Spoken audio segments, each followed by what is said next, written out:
it's so easy to do. Yeah, it's easy, baby. Baby, I'm falling for you. Yeah, it's easy. Never said I have to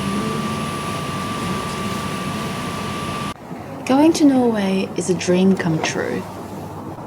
I was on the road, driving along the fjord, embracing Arctic's chilly reward.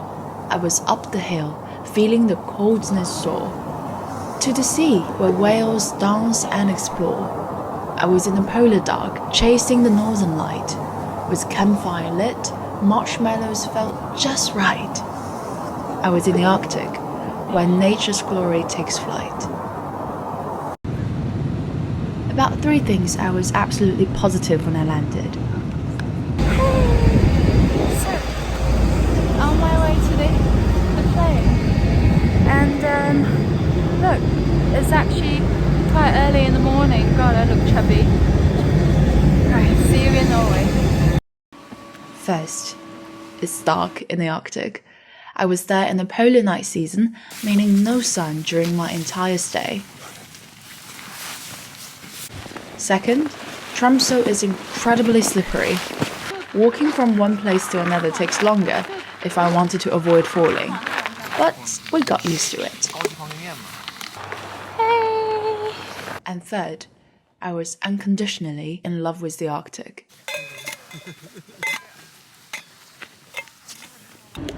My first night was the big night to chase the northern light. Julien, our aurora hunter, told us to wrap ourselves well in professional thermosuits, boots and gloves.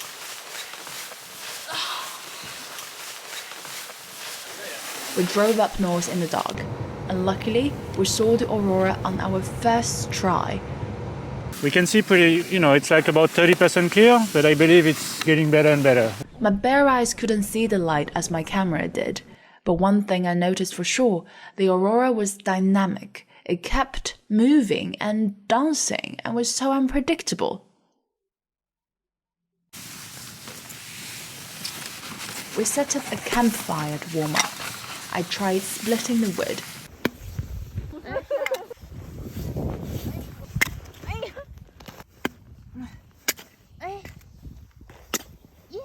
Oh God, moment of truth. You are under stress.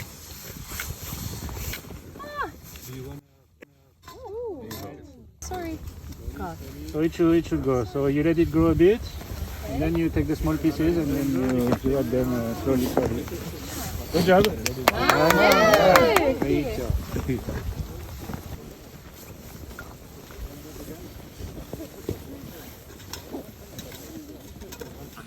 We sat around the fire, sharing the stories and our journeys. I also had the exceptional memory of barbecuing marshmallows. Have you done something like that? Yeah. In the early morning, we went whale watching. So, we are at the gathering point of the whale watching, and the boat is right here. It was drizzling, the boat was humming, the Icelands were sleeping.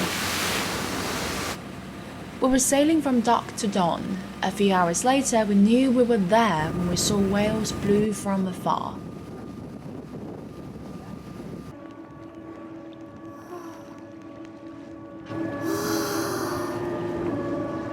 The tour guide said that the working fish vessels attracted whales who came over to have their buffet of the year. But mind you, we couldn't get any closer than 370 meters to the fishing vessel because Norway's Ministry of Trade, Industry and Fisheries introduced strict whale watching regulations in 2019 to protect the whale from unwanted contact with humans. And more importantly, no one wanted to startle the whales. On our journey back, our guide introduced whaling in Norway. It has been a tradition to hunt whales in Norway, but the government has set scientific annual quotas to protect endangered species while keeping the industry alive.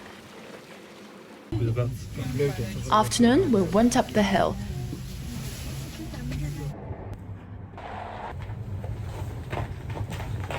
So, we are on our way to the cable car now. It's only about 2, but it's getting dark already. So we're trying to make it to the top before it all goes completely dark. Okay, let's go. It was super windy, so we took the cable car up. But the view was so worth it. The kind of blue that seeps from the scene is quintessentially Arctic, and you have to see it to believe it. Oh my god, it's so pretty up here. Look.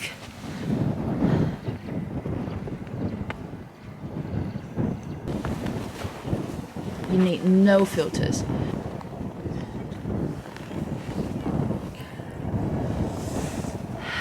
It was a shame though that I couldn't fly my drone. It was too windy, therefore it's quite risky to do that. Hey guys, so basically I was trying to fly the drone, but it was super windy. But I did everything I could to prepare for it. I did a really thorough research on the drone I could fly and whether I could fly, and I paid for the registration. I took the online classes, and I'm here, and I literally so heavy, and I took it with me all day, but then it was too windy for me to fly. There was someone who reminded me that it's too windy, maybe you shouldn't fly. He looks like, a fly pro, and he said from experience you might lose your drone. So here I am trying to disassemble it again, even though it literally just flew 2 meters high.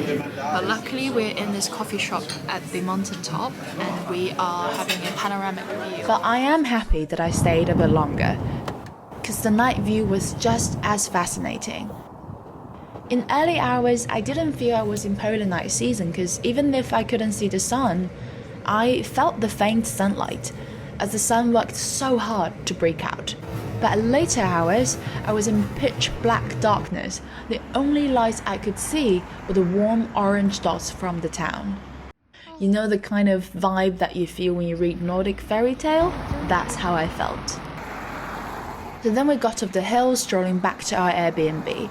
On the road, it was quiet and peaceful. We chatted and laughed a lot while wandering around the town.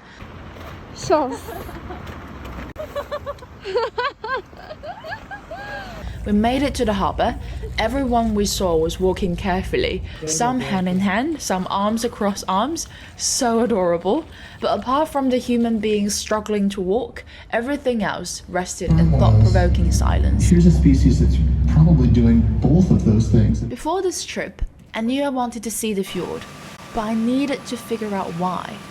So when I was editing this vlog, I had a late night monologue.